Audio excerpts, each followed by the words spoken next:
SER Podcast. Portugal va a elecciones. Los socios de izquierda acaban de sentenciar al gobierno socialdemócrata de António Costa, no aprobándole los presupuestos, y el país se encamina a un adelanto electoral. Hora 25. Aimar Bretos.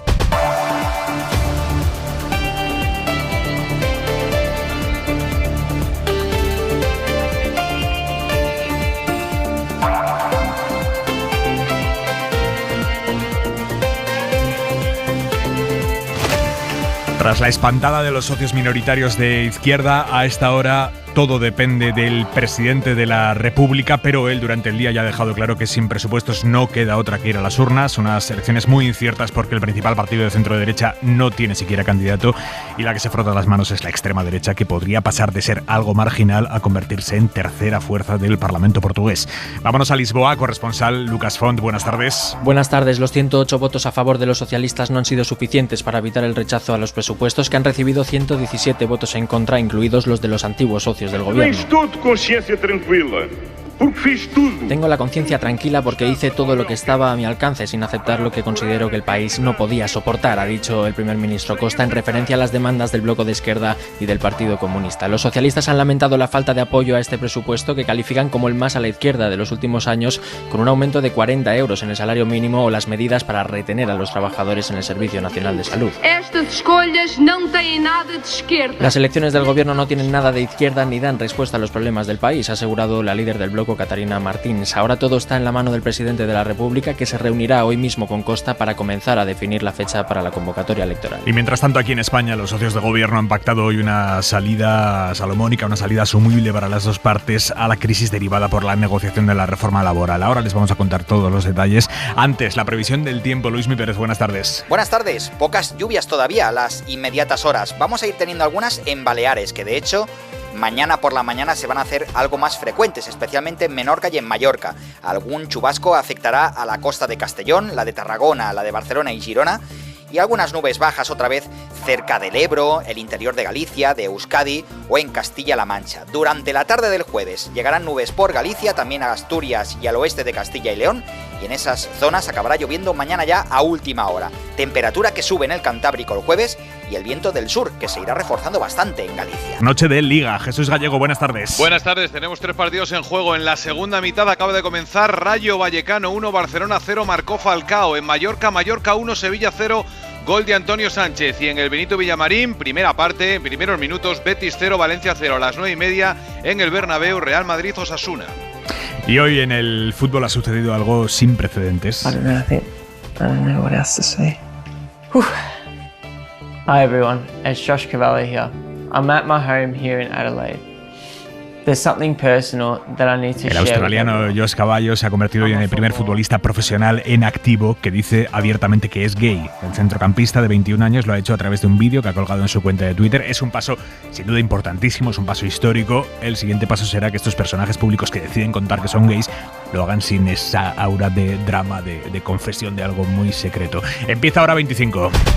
Con la bola de partido que todo apunta han salvado hoy los socios de gobierno de coalición aquí en España. 5 días después de que se desatara la crisis, PSOE y Unidas Podemos han acordado que el Ministerio de Trabajo siga liderando las negociaciones con patronal y sindicatos para la reforma laboral, pero en esa mesa sí habrá representantes de los ministerios de Economía, el departamento de Nadia Calviño, y de Seguridad Social. El departamento de Escrivá, que era lo que pedían en Moncloa. Serán directores generales de esos ministerios para que, en cualquier caso, estén jerárquicamente por debajo del secretario de Estado de Empleo, mano derecha de Yolanda Díaz, que es quien viene liderando esas reuniones con los agentes sociales.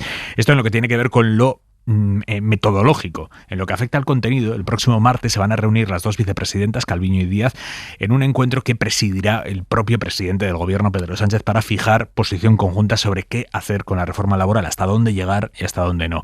Así que las dos partes pueden decir que con este movimiento de hoy ganan, o por lo menos no pierden, porque esta mañana Yolanda Díaz seguía insistiendo en que las diferencias con el PSOE son de contenido y no de método, como dicen los socialistas. Pedía además implicación a Sánchez. Lo que me gustaría es que cumplamos con este compromiso, que lidere este compromiso el presidente del Gobierno. Presidente del Gobierno que finalmente los ha citado a todos el martes. Además, antes y después de todas las reuniones de los miércoles con los agentes sociales, antes y después de esas reuniones con patronal y sindicatos, los socios de Gobierno se van a reunir para preparar la reunión primero y para valorar el encuentro después. Todo esto se ha pautado hoy. Por eso la ministra portavoz Isabel Rodríguez insiste en que se ha conseguido coordinación, igual que la vicepresidenta económica Nadia Calviño. El Gobierno va a practicar una coordinación antes de la mesa de diálogo, durante la mesa de diálogo y después de la mesa de diálogo. Estoy muy satisfecha de que hayamos tenido un acuerdo para poder tener una buena metodología de coordinación como primer paso para que enfoquemos bien esta fase decisiva de la reforma laboral y podamos tener la mejor reforma posible de aquí a final de año. Y a esa misma palabra, satisfacción, ha usado la vicepresidenta segunda, Yolanda Díaz. Satisfacción, y quedo a resultas de que hablemos de contenidos. Lo importante no es el quién, lo he dicho siempre, lo importante es el qué. Lo importante es si acabamos con las vidas precarias o no. Y desde luego el presidente del Gobierno va a presidir esta reunión y no tengo más que satisfacción. Así que por ahora todos muy satisfechos. Javier Carrera, ¿cómo se ha llegado a esto? A este equilibrio que satisface a todos por lo que dicen, o por lo menos no hace que nadie quede como derrotado. Se ha llegado tras muchas conversaciones y varios momentos tensos, Aimar, durante las 120 horas que ha durado la crisis. El PSOE no va a quedar excluido, eso afirmó literalmente uno de sus dirigentes en la reunión del lunes. El martes, antes del Consejo, Bolaños, Díaz y las ministras Irene y María Jesús Montero hacen una parte en la que los socialistas ponen sobre la mesa la metodología. Los morados responden que no es una cuestión de nombres, sino de qué se va a hacer. Horas después, fuentes de Moncloa trasladan un principio de acuerdo que Díaz rápidamente desmiente. En ningún momento, según las fuentes consultadas, hablan el presidente y la titular de Trabajo, son el ministro de Presidencia y Joaquín Pérez Rey, mano derecha de Díaz, quienes dejan casi cerrado el acuerdo. De torcerse, Díaz pasa esta mañana la presión a Sánchez, algo que molesta a los socialistas. Según su versión, la vicepresidenta ya conocía el acuerdo, un extremo que niega su entorno. Todo se precipita, los agentes sociales son informados y Moncloa confirma el pacto por el que todos ganan, unos presencia en la mesa, los otros que se concreten los contenidos. Por cierto, las vicepresidentas Calviño y Díaz se van mañana junto al presidente Pedro Sánchez y otros 7 ministros a Trujillo, en Extremadura, para participar precisamente en una cumbre con el gobierno portugués. Gobierno que ya les hemos contado que está de salida, está abocado a unas elecciones anticipadas porque no han podido sacar adelante los presupuestos generales por incomparecencia de sus socios parlamentarios de izquierda. En eso está también el gobierno Sánchez, en buscar apoyos para sus propias cuentas, a 2 días de que termine este viernes el plazo para presentar las enmiendas a la totalidad de los presupuestos. Los 2 socios preferentes del gobierno, Esquerra y PNV, no renuncian a presentar sus enmiendas. Nos decía anoche Adriana Lastra, bueno, todo esto es un poco de escenificación, pero a esta hora Esquerra y PNV no renuncian. Isabel Villar, buenas tardes. Buenas tardes. No, ambos exhiben su descontento y advierten al Gobierno de que el viernes, según dicen, podría llevarse un susto. Esquerra mantiene su exigencia de que las plataformas audiovisuales produzcan un mínimo de contenido en catalán y el PNV se queja de incumplimientos por parte del Gobierno. Quien no presentará enmienda a la totalidad de los presupuestos es el BNG. Los nacionalistas gallegos lo han anunciado hoy y han dicho también que se abren a negociar con el Gobierno. Y en Andalucía, con la negociación de los presupuestos autonómicos también en marcha, el presidente Juan Manuel Moreno descarta convocar elecciones anticipadas.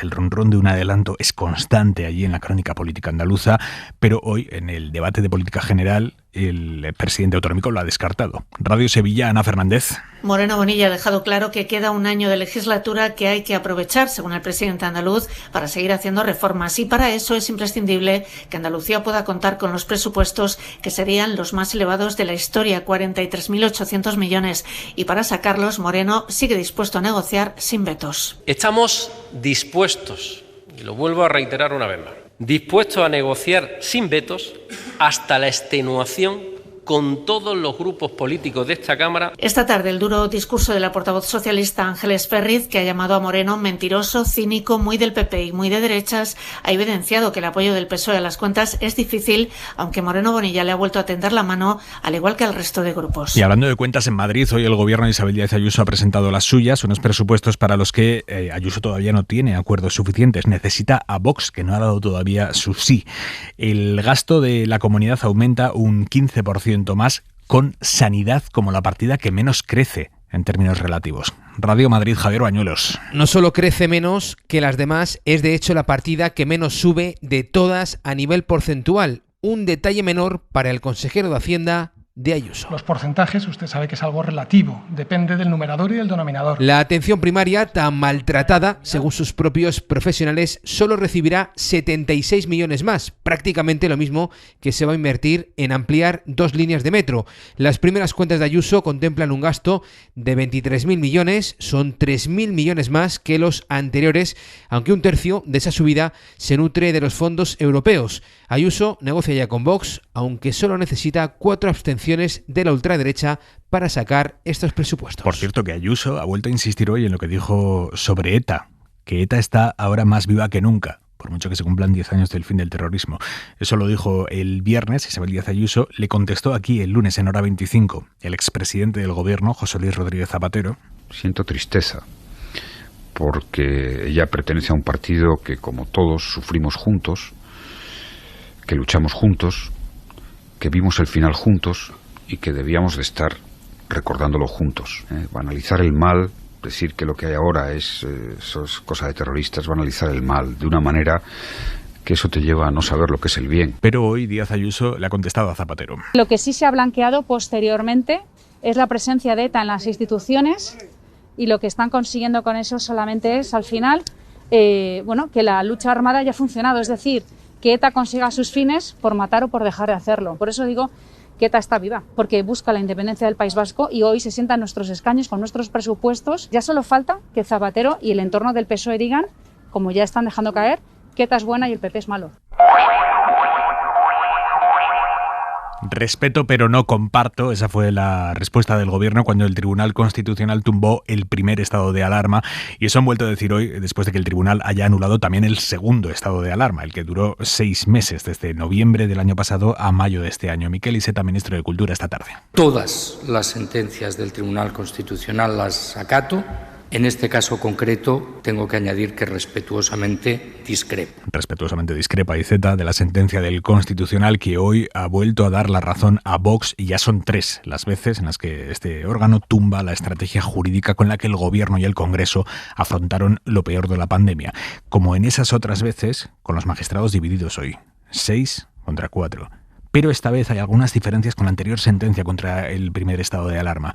Miguel Ángel Campos. La mayoría del Pleno no cuestiona en esta ocasión que la fórmula escogida fuera el estado de alarma, como sí lo hizo en su primera sentencia, ni tampoco que el plazo fuera de 6 meses, sino que el Gobierno no determinó a las comunidades autónomas las medidas a adoptar y la delegación misma de facultades en las autonomías. Los 4 magistrados que se oponen al fallo, por su parte, reprochan que las competencias en materia sanitaria están transferidas y que el Gobierno no debía limitar por igual derechos constitucionales en todo el Estado porque la pandemia tenía un comportamiento distinto en cada territorio. Y el PP lleva toda la tarde aplaudiendo este varapalo del Constitucional al Gobierno, que no han conseguido ellos, sino Vox, con su estrategia de recurrir a los tribunales absolutamente todo. Pablo Casado, que se abstuvo en esa votación del estado de alarma por 6 meses, ha escrito hoy en Twitter que él ya advirtió a Sánchez de que su alarma era un estado de excepción encubierto para evitar el control judicial y parlamentario. Y Vox, más que felicitarse por la sentencia, que también la está usando para meter el dedo en el ojo del PP. Iván Espinosa de los Monteros. El señor Casado debe ser una broma. O tiene muy poca memoria, ¿no? Porque insisto, en que fue gracias al Partido Popular y su abstención que se pudo aprobar este estado de alarma, que hoy, no gracias a los populares, sino a pesar de ellos, hoy sabemos que fue inconstitucional. Nos quedamos solos. Con lo que no ha tenido Vox el éxito que sí ha tenido en el Tribunal Constitucional es con la querella que pusieron en el Tribunal Supremo contra Pablo Echenique por un tuit que escribió el portavoz parlamentario de Unidas Podemos apoyando a los manifestantes tras la entrada en prisión del rapero Pablo Hasél en marzo de este año. Aquella entrada en prisión de Hasél desató protestas violentas en Barcelona, en Madrid, en otras ciudades de España. En mitad de aquellas protestas, cuando la violencia ya se había desatado, Echenique escribió un tuit expresando todo su apoyo a los jóvenes antifascistas que están pidiendo justicia en las calles. Eso decía.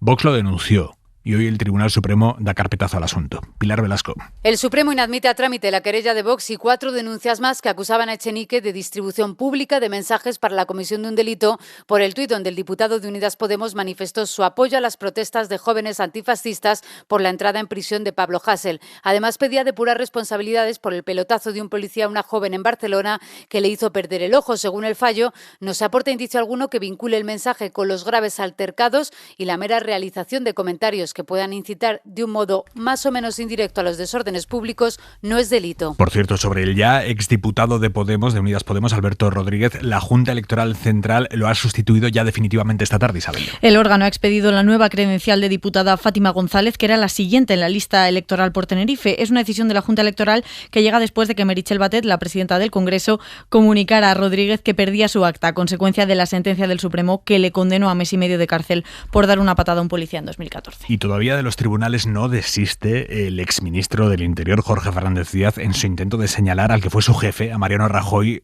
en el marco de la trama Kitchen, que investiga una supuesta trama parapolicial para robarle a Bárcenas información sensible hacia el PP y de esa manera torpedear a la justicia con dinero público. El juez ya rechazó en un primer momento el intento de Díaz de que se investigara al expresidente del gobierno, pero ahora el exministro vuelve a la carga contra Rajoy e insiste en reprochar al juez que haya encapsulado la causa en el Ministerio del Interior en vez de incluir a la dirección del Partido Popular. Ana Terradillos, buenas tardes. ¿Qué tal? Buenas tardes. Lo que viene a decir el exministro es que en esta causa o son todos procesados o ninguno. Fernández Díaz dice que resulta muy paradójico que para acusarle se utilicen contra él mensajes del exsecretario de Estado de Seguridad en los que hace referencia a él como ministro y a Rajoy, y que si se le da credibilidad cuando se refieren a él, también hay que darle credibilidad cuando se refieren a otras personas, como por ejemplo a Rajoy. En su escrito, Fernández Díaz suplica a la Sala que archive este procesamiento y que le libre de la pena del banquillo adicional a la del telediario que dice que ya ha sufrido. Vamos con dos noticias de la tarde muy relevantes. La primera tiene que ver con algo un poco farragoso de explicar, pero que es fundamental para todos nosotros, y es el gas. La vicepresidenta de Transición Ecológica, Teresa Rivera, ha viajado hoy a Argelia a falta de 4 días para que, salvo sorpresa, ese país, Argelia, cierre el gasoducto por el que nos manda gas a España pasando por territorio marroquí. El tubo se cierra por un conflicto que no tiene nada que ver con España, es un conflicto diplomático entre Argelia y Marruecos, pero podemos vernos afectados porque Argelia es el principal proveedor de gas a España. Somos algo así como un daño colateral de ese conflicto diplomático entre Argelia y Marruecos. Por lo pronto, el gobierno argelino se ha comprometido a que llegará todo el gas que España tenía contratado, va a llegar a través de otro tubo, uno que une directamente Argelia con Almería, y también a través de barcos. Y ahí está la clave. ¿Cuánto gas que hasta ahora nos llegaba por el gasoducto grande, que es el que atraviesa Marruecos, cuánto gas se va a poder mandar por el tubo directo que va hasta Almería y cuánto otro gas van a tener que mandarnos en barco, como gas licuado? Claro, los barcos cuestan un dinero. ¿Y quién va a pagar ese dinero?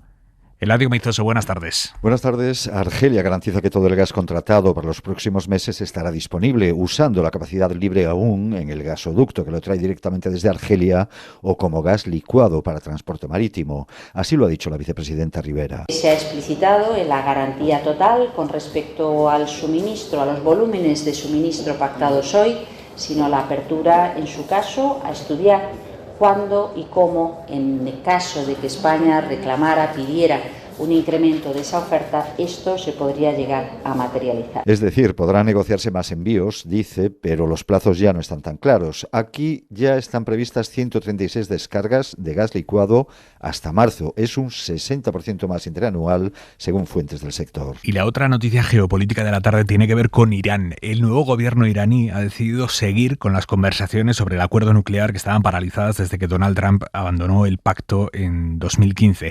Se retomaron las conversaciones al llegar Biden a la Casa Blanca, pero el gobierno iraní estaba en una discusión interna para ver cómo seguían, si seguían o no en la mesa de negociación. Bueno, esta tarde han dicho que sí, que están listos para volver a sentarse con todos los firmantes del acuerdo y volver a negociar ese pacto fundamental a nivel internacional. Corresponsal en la zona, Luis Miquel Hurtado. El jefe negociador iraní ha anunciado la continuación para finales de noviembre del diálogo que había comenzado el pasado marzo y que se interrumpió en junio por las elecciones presidenciales en Irán. Ahora una nueva administración de línea dura, más desconfiada desconfiada de Estados Unidos y más exigente en cuanto a resultados tangibles, tratará de cerrar un compromiso beneficioso para sus intereses. En la mesa habrá 3 países europeos, Rusia, China y el español Enrique Mora, el mediador que hoy ha negociado en Bruselas el sí de Irán. No está claro si los nuevos negociadores proseguirán con el dossier que dejó el anterior gobierno o plantearán nuevas exigencias. Lo que se mantiene es la desconfianza máxima. Washington no ha levantado ninguna de las sanciones, dañando severamente a la población iraní, y los iraníes siguen enriqueciendo uranio para presionar a Occidente. La Casa Blanca ha advertido de que si el diálogo fracasa, barajan la opción de la fuerza. La Unión Europea empieza a pasarle la cuenta a Polonia por su deriva anticomunitaria. La justicia europea obliga a Polonia a pagar 1 millón de euros al día, 1 millón de euros, porque el gobierno polaco no ha desmontado todavía una sala disciplinaria que existe dentro del Tribunal Supremo de Polonia y que, según Europa, sirve para que el poder político, o sea, el gobierno y el partido que controla el gobierno, controlen el poder judicial, los jueces. Para hacernos una idea, esa sala disciplinaria puede sancionar a jueces que apliquen la justicia europea, la primacía del derecho europeo, o a jueces que pregunten a los tribunales cómo tienen que aplicar tal o cual legislación. Si hacen eso, la sala les puede sancionar. Es una manera de tener bien controlados a los jueces bajo pena de sanción, para que no coqueteen con la justicia europea que rechaza el gobierno polaco y el partido que controla el gobierno polaco. Corresponsal comunitaria, Griselda Pastor. 1 millón de euros cada día es mucho dinero. Sí, en julio les llegó primero la decisión exigiendo la suspensión de esa Cámara Disciplinaria. Después, la Comisión constataba en septiembre que había incumplimiento y pedía al tribunal que actuara poniendo multa, y aquí ha llegado. 1 millón de euros cada día son 300 millones cada año, y a partir de ahí el gobierno de Polonia tiene un problema cuando por el momento aún no ha logrado desbloquear la negociación para que le aprueben su plan de recuperación, plan que sigue empantanado. Es todavía muy confuso el accidente en el que el actor Alec Baldwin terminó matando a la directora de fotografía de la peli que estaba rodando. Sabíamos que el actor, que está cooperando con la policía, disparó munición real cuando estaba haciendo prácticas con un arma que se pensaba que era de atrecho. Hoy han comparecido esta tarde las autoridades de Nuevo México que están investigando el caso y han contado nuevos detalles. Han dicho que el equipo de la película ya había estado disparando a latas con esa misma pistola que luego le entregaron al actor y con la que el actor mató por accidente a la directora de fotografía. Victoria García. La oficina del sheriff de Santa Fe confirma que la bala con la que el actor Alec Baldwin mató accidentalmente a la directora de fotografía de su película era real. Vamos, que fue la de esa pistola y no la de otra. Es el sheriff Mendoza. Durante la investigación inicial se determinó que el actor y productor Alec Baldwin fue la persona que disparó el arma. Creo que los hechos son claros. Entregó un arma que funcionaba al señor Baldwin y disparó una bala real que mató a la señora Hutchins e hirió al señor Sousa.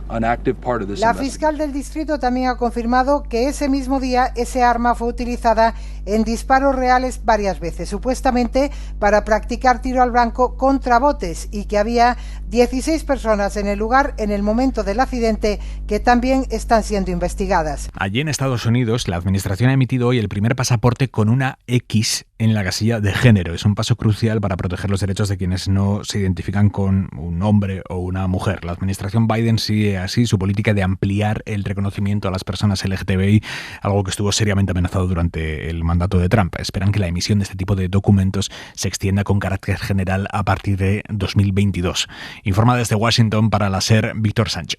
Este paso es una promesa cumplida de Joe Biden, que desde el inicio ha defendido un gobierno más inclusivo y sensible a las reivindicaciones y necesidades de la comunidad LGTBIQ, en enorme contraste con la administración Trump.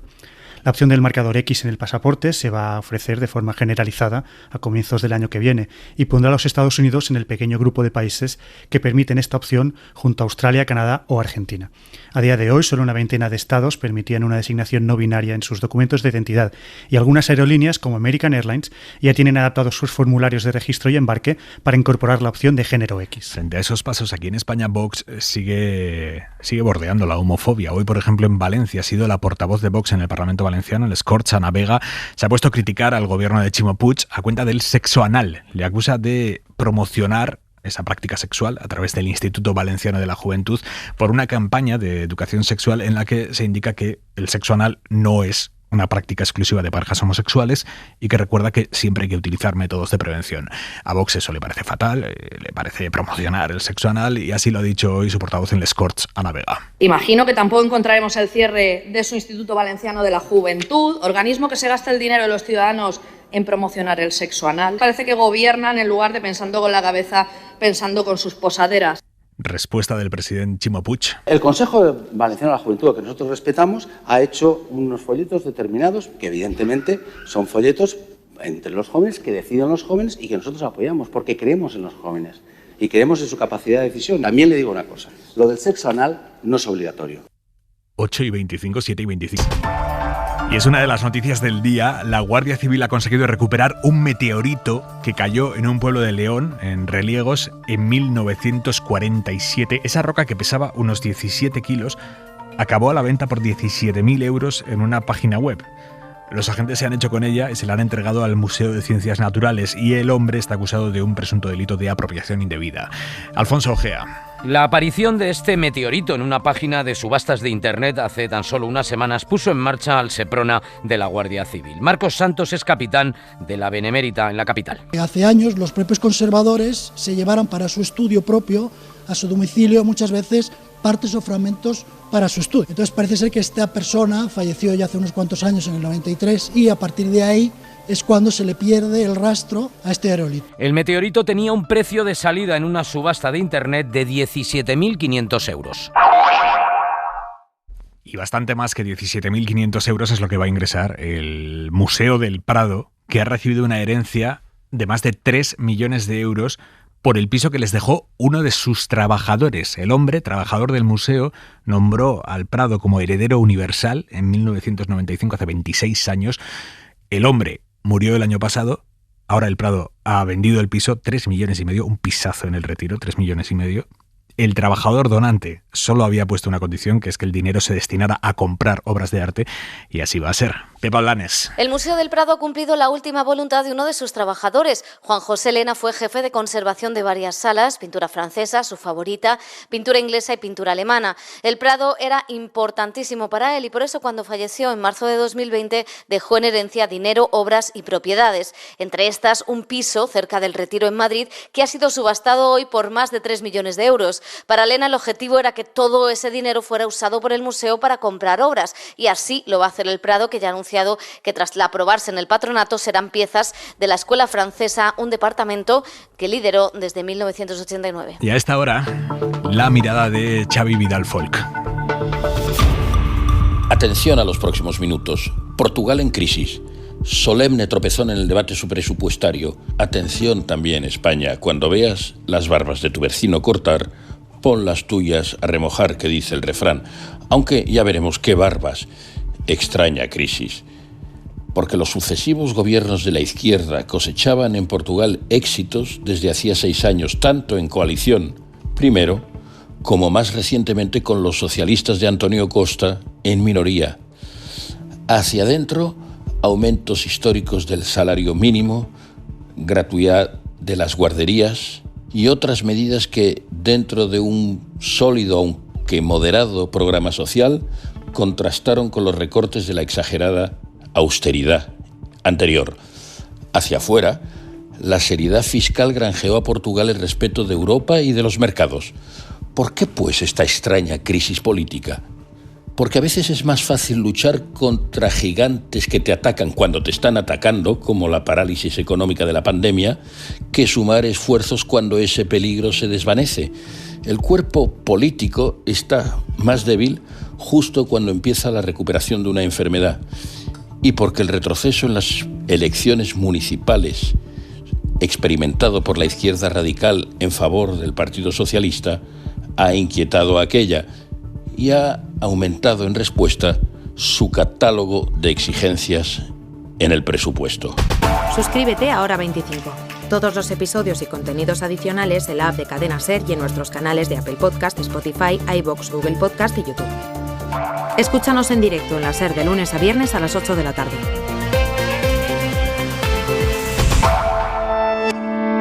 Cadena SER. La radio.